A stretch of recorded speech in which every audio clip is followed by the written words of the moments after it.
warahmatullahi wabarakatuh. Yang terhormat Bapak Dosen Ahmad Mansur AM SEMSA sebagai dosen pembimbing mata kuliah Sistem Informasi Akuntansi dan teman-teman sekalian yang saya cintai.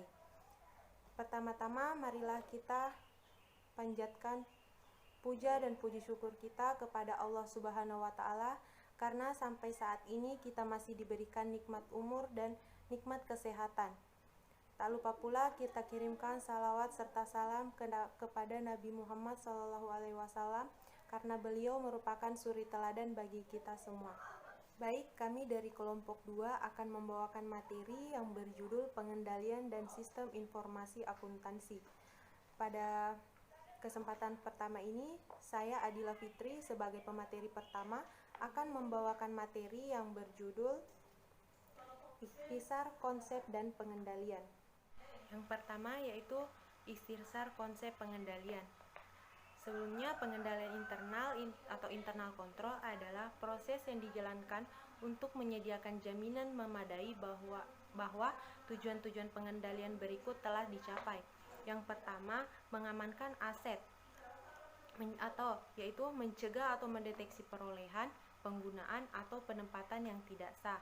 Yang kedua yaitu mengelola catatan dengan detail yang baik untuk melaporkan aset perusahaan secara akurat dan wajar. Ketiga, memberikan informasi yang akurat dan reliable. Yang keempat, menyiapkan laporan keuangan yang sesuai dengan kriteria yang ditetapkan. Yang kelima, mendorong dan memperbaiki efisiensi operasional. Yang keenam, mendorong ketaatan terhadap kebijakan manajerial yang telah ditentukan.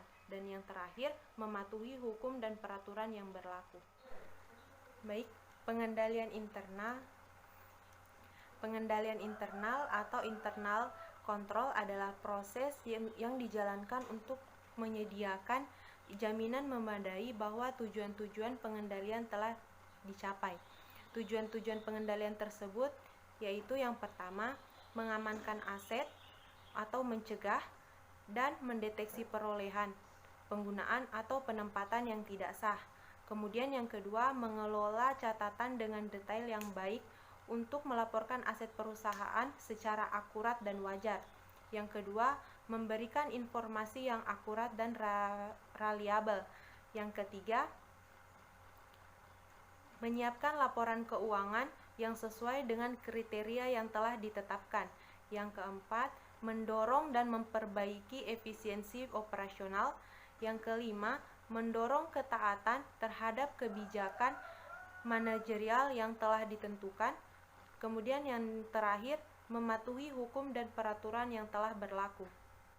Adapun fungsi pengendalian internal terbagi menjadi 3, yaitu pengendalian preventif, pengendalian detektif, dan pengendalian korektif. Ya, untuk yang pertama, pengendalian preventif, yaitu pengendalian yang mencegah masalah sebelum timbul. Yang kedua, pengendalian detektif, yaitu pengendalian yang didesain untuk menemukan masalah pengendalian yang tidak terelakkan. Yang ketiga, pengendalian korektif, yaitu pengendalian yang mengidentifikasi dan memperbaiki masalah serta memperbaiki dan memulihkan dari kesalahan yang telah dihasilkan. Kemudian, pengendalian internal ini sering kali dipisahkan menjadi 2 kategori atau terdapat 2 kategori di dalam pengendalian internal, yaitu pengendalian umum dan pengendalian aplikasi. Yang pertama, pengendalian umum. Pengendalian umum ini didesain untuk memastikan sistem informasi, organisasi, serta pengendalian lingkungan stabil dan dikelola dengan baik. Kemudian yang kedua, pengendalian aplikasi, yaitu pengendalian yang mencegah, mendeteksi, dan mengoreksi kesalahan transaksi dan penipuan dalam program aplikasi. Baik, yang selanjutnya, Robert Simon, seorang profesor bisnis Harvard, telah menganut 4 kaitan pengendalian untuk membantu manajemen menyelesaikan konflik di antara kreativitas dan pengendalian. Adapun 4 sistem itu yaitu sebuah sistem kepercayaan atau belief system. Yang kedua, sebuah sistem batas atau boundary system. Yang ketiga, sebuah sistem pengendalian diagnostik ya, atau diagnostic control system. Yang keempat, sebuah sistem pengendalian interaktif atau interactive control system. Untuk sistem yang pertama yaitu sebuah sistem kepercayaan atau belief system. Sebuah sistem yang menjelaskan cara sebuah perusahaan menciptakan sebuah nilai untuk suatu perusahaan, membantu pegawai memahami visi misi perusahaan, mengkomunikasikan nilai-nilai dasar perusahaan, dan menginspirasi pegawai untuk bekerja berdasarkan nilai-nilai tersebut. Kemudian yang kedua, sistem batas atau boundary system. Sebuah sistem yang membantu pegawai bertindak secara etis dengan membangun batas pada perilaku kepegawaian. Kemudian yang ketiga, sebuah sistem pengendalian diagnostik atau diagnostic control system. Sebuah sistem yang mengukur, mengawasi, dan membandingkan perkembangan perusahaan aktual dengan anggaran dan tujuan kinerja. Kemudian yang keempat, sistem pengendalian interaktif atau interactive control system. Sebuah sistem yang membantu manajer untuk memfokuskan perhatian bawahan pada isu-isu strategis utama dan lebih terlihat di dalam keputusan mereka. Kemudian materi selanjutnya yaitu praktik korupsi asing dan Sarbanes-Oxley Act. Pada tahun 1977, Foreign Corrupt Practices Act atau FCPA mengeluarkan undang-undang untuk mencegah perusahaan menyuap pejabat asing agar mendapatkan bisnis, juga mengharuskan semua perusahaan milik publik untuk memelihara sebuah sistem pengendalian akuntansi internal. Kemudian pada akhir tahun 1990, berita melaporkan terjadi penipuan akuntansi di Enron. Ketika penipuan ini terjadi, Kongres mengeluarkan Sarbanes-Oxley Act atau yang disebut SOX, yaitu undang-undang yang dimaksudkan untuk mencegah kejahatan laporan keuangan, membuat laporan keuangan lebih transparan, memberikan perlindungan terhadap para investor, kemudian memperkuat pengendalian internal pada perusahaan publik, dan menghukum eksekutif yang melakukan kejahatan. Ada beberapa aspek penting yang dikeluarkan oleh SOX, yaitu yang pertama, Public Company Accounting Oversight Board. Yang kedua, aturan-aturan baru bagi para auditor. Yang ketiga, pesan baru bagi komite audit. Dan yang keempat, aturan baru bagi manajemen. Kemudian materi selanjutnya yaitu kerangka pengendalian. Materi poin pertama yaitu kerangka COBIT atau Control Objectives for Information and Related Technology atau COBIT. Sebuah kerangka keamanan dan pengendalian yang memungkinkan yang pertama, manajemen untuk membuat tolak ukur praktik-praktik keamanan dan pengendalian lingkungan. Yang kedua, para pengguna layanan IT dijam dengan adanya keamanan dan pengendalian yang memadai.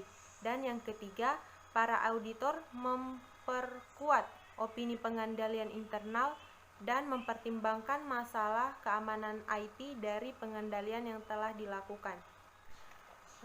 Kerangka COBIT ini didasarkan pada 5 prinsip utama tata kelola dan manajemen IT, yaitu yang pertama, memenuhi keperluan dan dari pemangku kepentingan.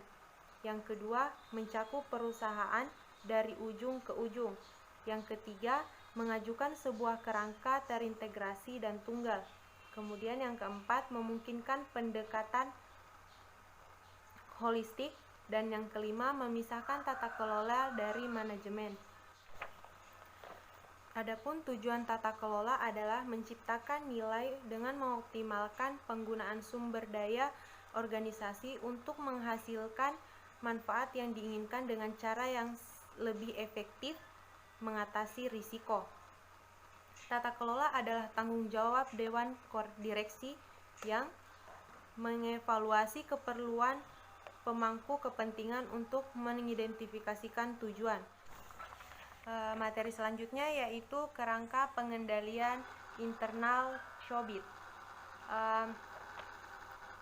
Communication of Sponsoring Organization atau COSO terdiri dari Asosiasi Akuntansi Amerika atau America Accounting Association, AICPA, Ikatan Auditor Internal atau Institute of Internal Auditor, kemudian Ikatan Akuntan Manajemen atau Institute of Management Akuntan, dan Ikatan Eksekutif Keuangan atau Financial Executive Institute. Pada tahun 1992, COSO ini menerbitkan pengendalian internal atau internal control. Kemudian kerangka terintegrasi yang diterima secara luas sebagai otoritas untuk pengendalian internal yang digabungkan ke dalam kebijakan, peraturan, dan regulasi yang digunakan untuk mengendalikan aktivitas bisnis. Kemudian pada tahun 2013, kerangka IC ini diperbarui untuk kesepakatan yang lebih baik lagi dengan proses bisnis dan penguasaan teknologi terkini. Kemudian materi selanjutnya yaitu kerangka manajemen risiko perusahaan COSO. COSO mengembangkan kerangka pengendalian kedua yang disebut manajemen risiko perusahaan atau Enterprise Risk Management. Kerangka terintegrasi atau Integrated Framework atau EIRM. Kerangka EIRM ini adalah proses yang digunakan oleh Dewan Direksi dan Manajemen untuk mengatur strategi, mengidentifikasikan kejadian yang mungkin mempengaruhi entitas, menilai dan mengelola risiko, serta menyediakan jaminan memadai bahwa perusahaan mencapai tujuan dan sasarannya. Prinsip-prinsip dasar di balik EIRM ini adalah yang pertama, perusahaan dibentuk untuk menciptakan nilai bagi para pemiliknya. Kemudian, manajemen harus memutuskan seberapa banyak ketidakpastian yang akan diterima saat menciptakan nilai. Kemudian yang ketiga, ketidakpastian menghasilkan risiko yang merupakan kemungkinan bahwa suatu secara negatif memengaruhi kemampuan perusahaan untuk menghasilkan dan mempertahankan nilai. Kemudian yang keempat, ketidakpastian menghasilkan peluang. Maksudnya merupakan kemungkinan bahwa sesuatu secara positif memengaruhi kemampuan perusahaan untuk menghasilkan atau mempertahankan nilai. Kemudian yang kelima, kerangka EIRM dapat mengelola ketidakpastian serta menciptakan dan mempertahankan nilai. Kemudian materi selanjutnya yaitu kerangka manajemen risiko perusahaan versus kerangka pengendalian internal.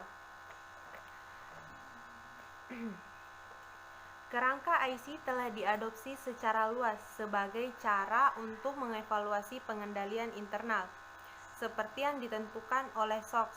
Kerangka IRM yang lebih komprehensif menggunakan pendekatan berbasis risiko daripada berbasis pengendalian. Di sini IRM menambahkan 3 elemen tambahan ke kerangka IC COSO, yaitu yang pertama, penetapan tujuan, pengidentifikasian kejadian yang mungkin mempengaruhi perusahaan, dan pengembangan sebuah respon untuk risiko yang dinilai. Hasilnya, pengendalian internal fleksibel dan relevan karena ditautkan dengan tujuan organisasi tertentu.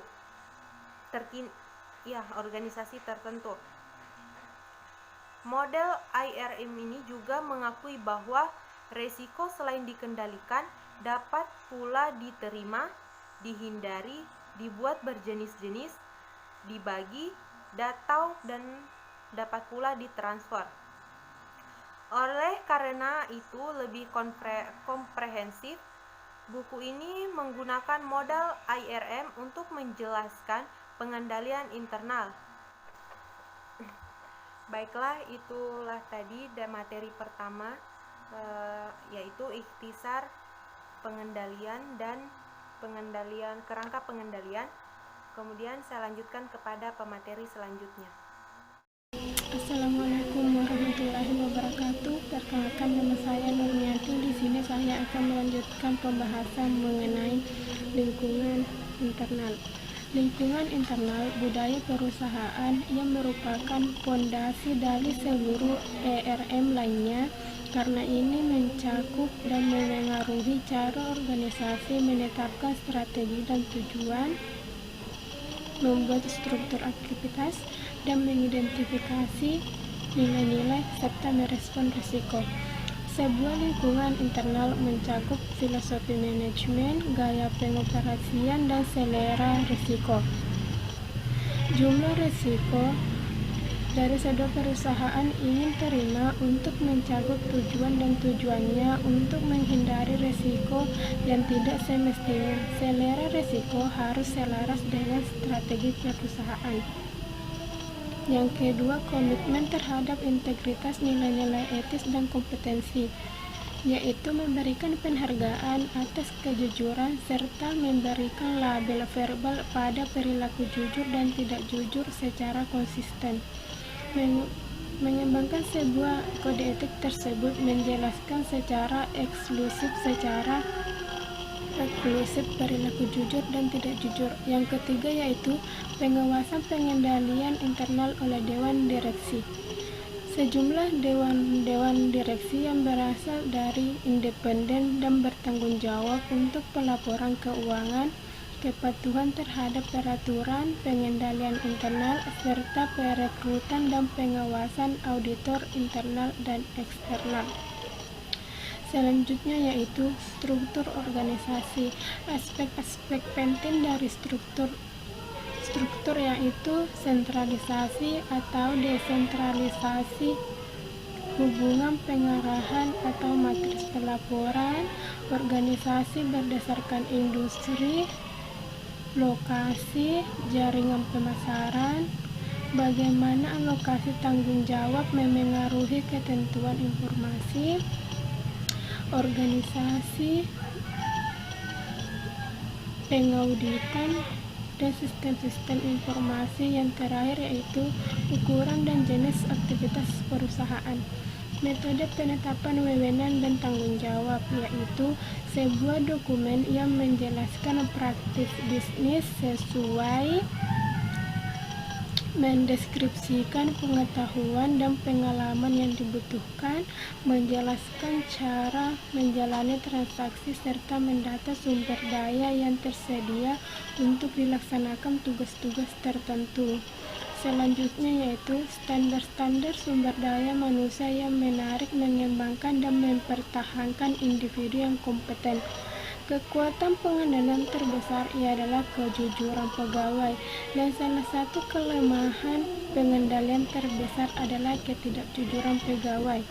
Yang terakhir, pengaruh eksternal. Pengaruh eksternal meliputi persyaratan-persyaratan yang diajukan oleh Bursa Efek. Terima kasih. Nah, di sini saya akan melanjutkan materi yang telah dibawakan oleh teman saya. Nah, di sini saya akan menjelaskan 4 jenis tujuan. Yang kedua, saya akan menjelaskan kejadian-kejadian yang mempengaruhi ketidakpastian dan teknik-teknik yang digunakan untuk mengidentifikasinya. Terus, poin yang ketiga, saya akan menjelaskan cara memulai dan merespon resiko menggunakan model Enterprise Risk Management. Langsung saja saya akan menjelaskan tujuan strategis. Tujuan strategis di sini adalah sasaran tingkat tinggi yang disejajarkan dengan misi perusahaan mendukungnya, serta menciptakan nilai pemegang saham atau untuk menciptakan prioritas. Dengan adanya tujuan strategis ini, perusahaan dapat menghadapi persaingan dan mencapai suatu pertumbuhan. Nah, terus yang kedua, tujuan operasi. Nah, yang dimaksud dengan tujuan operasi di sini adalah hubungan antara efektivitas dan efisiensi operasi perusahaan, menentukan cara mengalokasikan sumber daya atau cara mengelola sumber daya. Dengan demikian, tujuan operasional ini perusahaan dapat mengurangi biaya di dalam kegiatan yang terjadi di dalam perusahaan. Nah, terus yang ketiga, tujuan pelaporan. Tujuan pelaporan di sini adalah untuk membantu memastikan ketelitian, kelengkapan, dan keterandalan laporan perusahaan. Nah, dengan adanya tujuan pelaporan di sini, perusahaan akan memberikan informasi bagi yang membutuhkan. Terus tujuan kepatuhan. Yang dimaksud dengan tujuan kepatuhan di sini yaitu adalah membantu perusahaan mematuhi aturan-aturan yang berlaku di dalam perusahaan. Dengan adanya tujuan kepatuhan di sini, maka perusahaan tersebut akan mematuhi seluruh hukum dan peraturan yang berlaku. Dengan demikian, reputasi perusahaan tersebut tidak dapat tercemari oleh perusahaan-perusahaan yang lain. Selanjutnya, identifikasi kejadian. Nah, mengidentifikasi kejadian di sini adalah sebuah insiden atau peristiwa yang terjadi di dalam perusahaan, baik itu di bidang eksternal atau internal. Nah, dengan mengidentifikasi suatu kejadian di sini, perusahaan dapat mengimplementasikan dampak strategi demi mencapainya satu tujuan. Selanjutnya, penilaian resiko dan respon resiko. Penilaian resiko dan respon resiko di sini adalah proses pencapaian tujuan yang dinilai dalam beberapa cara yang berbeda. Nah, cara-cara tersebut itu meliputi mengurangi, menerima, membagikan, dan menghindari. Yang dimaksud dengan mengurangi di sini adalah mengurangi dampak resiko yang terjadi dalam satu perusahaan. Terus maksud dari menerima di sini yaitu kemungkinan yang terjadi ketika dampak resiko yang terjadi. Jadi perusahaan di sini akan menerima resiko-resiko apa yang terjadi di dalam perusahaan tersebut. Terus yang ketiga, membagikan suatu resiko kepada pembeli yang mengalihdayakan sebuah aktivitas perusahaan. Jadi jika jika membagikan di dalam perusahaan lain akan menerima dan menanggung resiko tersebut. Terus yang ketiga, yang terakhir, menghindari. Nah, menghindari di sini maksudnya ketika kita melakukan aktivitas yang menciptakan resiko, bisa saja kita yang berperan dalam suatu perusahaan, kita dapat menghindari resiko-resiko apa saja yang terjadi di dalam perusahaan tersebut. Nah, selanjutnya saya akan menjelaskan langkah-langkah dari penilaian resiko dan respon resiko. Nah, langkah-langkah dari penilaian resiko di sini ada beberapa. Yang pertama itu memperkirakan kemungkinan dan dampaknya. Terus yang kedua, mengidentifikasi pengendalian. Terus yang ketiga, memperkirakan biaya dan manfaat. Terus yang keempat, menentukan efektivitas biaya atau manfaatnya bagaimana. Terus yang terakhir, mengimplementasikan pengendalian atau menerima, membagi atau menghindari resiko. Nah, terus saya akan menjelaskan apa sih maksud dari memperkirakan kemungkinan dan dampaknya bagaimana. Misalnya kemungkinan akan terjadi gempa bumi yang kecil, tetapi dampaknya dapat menghancurkan perusahaan. Nah, itu maksud dari memperkirakan kemungkinan dan dampaknya bagaimana di dalam perusahaan tersebut. Terus yang kedua, mengidentifikasi pengendalian. Nah, artinya di sini mengidentifikasi pengendalian, yaitu manajemen harus mengidentifikasi pengendalian yang melindungi perusahaan dari setiap kejadian-kejadian atau risiko-risiko yang terjadi. Terus yang ketiga, memperkirakan biaya dan manfaat. Nah, maksud dari memperkirakan biaya dan manfaatnya di sini, biaya yang sangat besar dan secara negatif mempengaruhi efisiensi operasional. Nah, terus selanjutnya menentukan efektivitas biaya dan atau manfaatnya. Maksudnya biaya harus menentukan apakah sebuah pengendalian atau merupakan biaya menguntungkan ataupun sebaliknya. Jadi dalam perusahaan itu ketika kita harus menentukan efektivitasnya biaya, kita harus menanggung risiko apakah kita untung ataukah rugi. Nah, terus yang terakhir adalah mengimplementasikan pengendalian atau menerima, membagi dan menghindari risiko. Nah, artinya itu pengendalian untuk mengurangi risiko yang tidak mengurangi harus diterima di dalam perusahaan ataupun sebaliknya bagaimana. Selanjutnya materi ini akan dilanjutkan oleh teman saya. Terima kasih. Baik, di sini saya akan melanjutkan materi yang telah dibawakan oleh teman saya sebelumnya. Nah, di sini saya akan membahas tentang aktivitas pengendalian. Aktivitas pengendalian adalah kebijakan, prosedur, dan aturan yang memberikan jaminan memadai bahwa tujuan pengendalian telah dicapai dan respon risiko telah dilakukan. Nah, hal tersebut merupakan tanggung jawab dari manajemen untuk mengembangkan sebuah sistem yang aman dan dikendalikan dengan tepat. Nah, tugas manajemen di sini harus memastikan beberapa hal, yaitu pertama, manajemen harus memastikan bahwa pengendalian dipilih dan dikembangkan untuk membantu mengurangi risiko hingga level yang dapat diterima.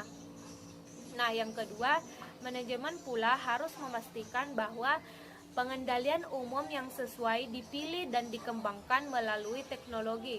Nah, yang ketiga yaitu manajemen harus pula memastikan bahwa aktivitas pengendalian diimplementasikan dan dijalankan sesuai dengan kebijakan dan prosedur perusahaan yang telah ditentukan. Nah, secara umum prosedur pengendalian yang baik terdiri dari beberapa poin seperti yang telah saya tuliskan di atas, yaitu yang pertama, penggunaan wewenang secara tepat, dan yang kedua, pembagian tugas, yang ketiga, dokumen dan catatan yang memadai, dan yang keempat, keamanan yang memadai terhadap aset dan catatan, dan yang terakhir yaitu pengecekan independen terhadap kinerja aset dan data atau informasi perusahaan, dan yang terakhir yaitu pengecekan independen terhadap kinerja. Semua catatan mengenai aktiva yang ada harus dibandingkan atau dicek kembali secara periodik dengan aktiva yang ada secara fisik. Nah, pengecekan ini harus dilakukan oleh suatu unit organisasi yang independen. Selain unit fungsi penyimpanan, unit fungsi operasi, dan unit fungsi pencatatan untuk menjaga objektivitas pemeriksaan. Nah, adapun tujuan sistem pengendalian internal yaitu pengendalian dalam suatu perusahaan merupakan sistem yang dapat membantu pemimpin perusahaan dalam melaksanakan kegiatannya sehingga dapat diarahkan pada tingkat yang paling efisiensi dan efektif guna mencegah kekurangan, penyelewengan, dan pemborosan. Nah, pengendalian ini berfungsi apabila di dalamnya mencakup tujuan yang merupakan arah dan pelaksanaan kegiatan dalam pelaksanaan kegiatan. Nah, pertama saya akan menjelaskan tentang penggunaan wewenang secara tepat. Dalam organisasi, setiap transaksi hanya terjadi atas dasar otorisasi dari pejabat yang memiliki wewenang untuk menyetujui terjadinya transaksi tersebut. Oleh karena itu, dalam organisasi harus dibuat sistem yang mengatur pembagian wewenang untuk otorisasi atas terlaksananya setiap transaksi. Dengan adanya pembagian wewenang ini akan memudahkan jika akan dilakukan audit trail, karena otorisasi membatasi aktivitas transaksi hanya pada orang-orang yang terpilih atau yang memiliki wewenang. Nah, otorisasi di sini dapat mencegah terjadinya penyelewengan transaksi terhadap orang lain.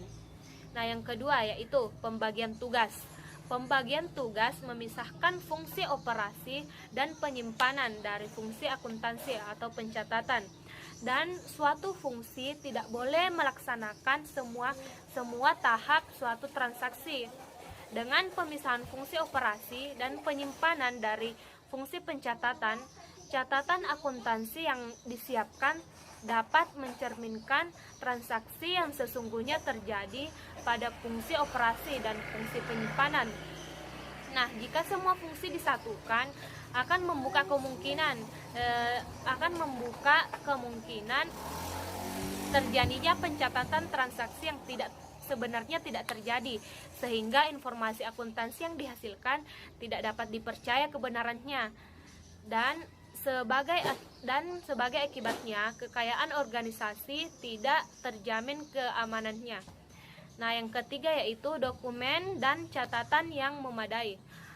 Prosedur harus mencakup perancangan dan penggunaan dokumen dan catatan yang memadai untuk membantu meyakinkan adanya pencatatan transaksi dan kejadian secara memadai. Selanjutnya, dokumen dan catatan yang memadai akan menghasilkan informasi yang teliti dan dapat dipercaya mengenai kekayaan, utang, dan pendapatan serta biaya suatu organisasi. Nah, yang keempat yaitu keamanan yang memadai terhadap aset dan catatan. Keamanan yang memadai meliputi pembatasan akses ke tempat penyimpanan aset dan catatan perusahaan untuk menghindari terjadinya pencurian aset dan data atau informasi perusahaan. Dan yang terakhir yaitu pengecekan independen terhadap kinerja. Semua catatan mengenai aktiva yang ada harus dibandingkan atau dicek kembali secara periodik dengan aktiva yang ada secara fisik. Nah, pengecekan ini harus dilakukan oleh suatu unit organisasi yang independen. Selain unit fungsi penyimpanan, unit fungsi operasi, dan unit fungsi pencatatan untuk menjaga objektivitas pemeriksaan. Nah, adapun tujuan sistem pengendalian internal yaitu pengendalian dalam suatu perusahaan merupakan sistem yang dapat membantu pemimpin perusahaan dalam melaksanakan kegiatannya, sehingga dapat diarahkan pada tingkat yang paling efisiensi dan efektif guna mencegah kekurangan, penyelewengan, dan pemborosan. Nah, pengendalian ini berfungsi apabila di dalamnya mencakup tujuan yang merupakan arah dan pelaksanaan kegiatan dalam pelaksanaan kegiatan. Assalamualaikum warahmatullahi wabarakatuh.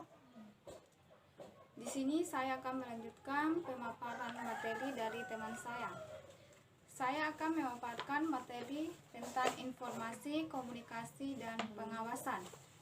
Sistem informasi dan komunikasi haruslah memperoleh dan mempertukarkan informasi yang dibutuhkan untuk mengatur, mengelola, dan mengendalikan operasi perusahaan.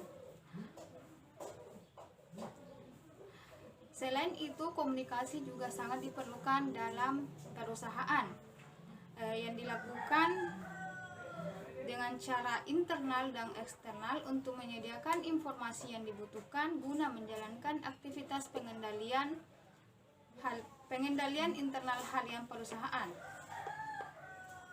Adapun tujuan utama dalam sistem informasi akuntansi yaitu untuk mengumpulkan, mencatat, memproses, menyimpan, meringkas dan mengomunikasi informasi mengenai sebuah organisasi. Dan yang kedua yaitu pengawasan. Sistem pengendalian yang dipilih atau dikembangkan harus diawasi secara berkelanjutan, dievaluasi dan dimodifikasi sesuai kebutuhan. Apabila ada kekurangan yang ditemukan, haruslah dilaporkan kepada manajemen senior atau dewan direksi. Adapun metode-metode utama dalam pengawasan kinerja. Yang pertama yaitu menjalankan evaluasi pengendalian internal. Efektivitas pengendalian internal diukur dengan menggunakan evaluasi formal atau evaluasi penilaian diri. Dan yang kedua yaitu implementasi pengawasan yang efektif. Pengawasan yang efektif melibatkan melatih, mendampingi pegawai, mengawasi kinerja mereka, mengoreksi kesalahan, dan mengawasi pegawai yang memiliki akses terhadap aset. Dan yang ketiga yaitu menggunakan sistem akuntansi pertanggungjawaban.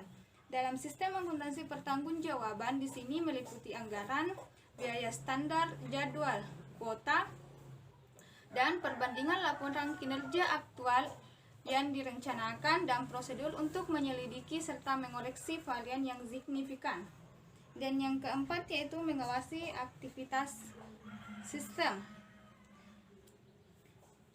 Paket perangkat lunak, analisis dan manajemen resiko meninjau ukuran-ukuran keamanan komputer dan jaringan, mendeteksi akses ilegal, menguji kelemahan dan kerentahan, melaporkan kelemahan yang ditemukan dan menyarankan kebaikan. Itulah tadi pemaparan materi dari saya. Metode-metode utama dalam pengawasan kinerja akan dilanjutkan oleh teman saya. Wassalamualaikum warahmatullahi wabarakatuh. Terima kasih kesempatan ini. Materi selanjutnya dari pengendalian dan sistem informasi akuntansi yaitu melacak perangkat lunak dan perangkat bergerak yang dibeli. Business Software Alliance atau BCA melacak dan mendenda perusahaan yang melanggar perjanjian lisensi perangkat lunak untuk mematuhi hak cipta dan melindungi dirinya dari gugatan pembajakan perangkat lunak.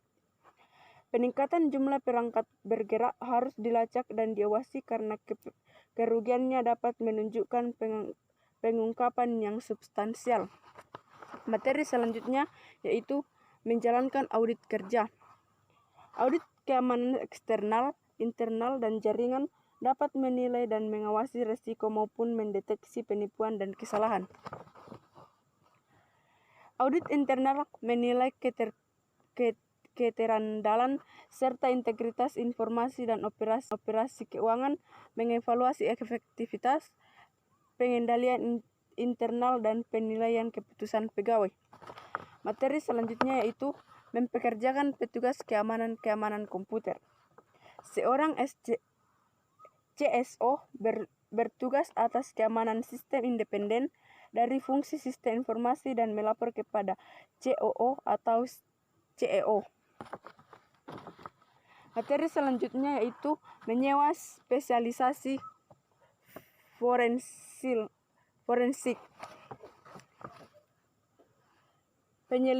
Penyelidik forensik yang memiliki spesialisasi dalam kasus penipuan adalah kelompok yang tumbuh dengan cepat pada profesi akuntansi.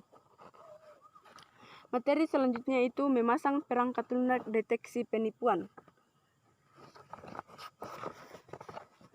Para penipu mengikuti pola-pola yang berbeda dengan meninggalkan petunjuk yang dapat dilacak dengan perangkat lunak deteksi penipuan.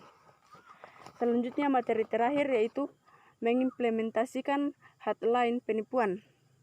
Sebuah hotline penipuan merupakan cara efektif untuk mematuhi hukum dan menyelesaikan konflik. Jadi demikian presentasi materi dari kelompok kami. Saya ucapkan terima kasih. Wassalamualaikum warahmatullahi wabarakatuh.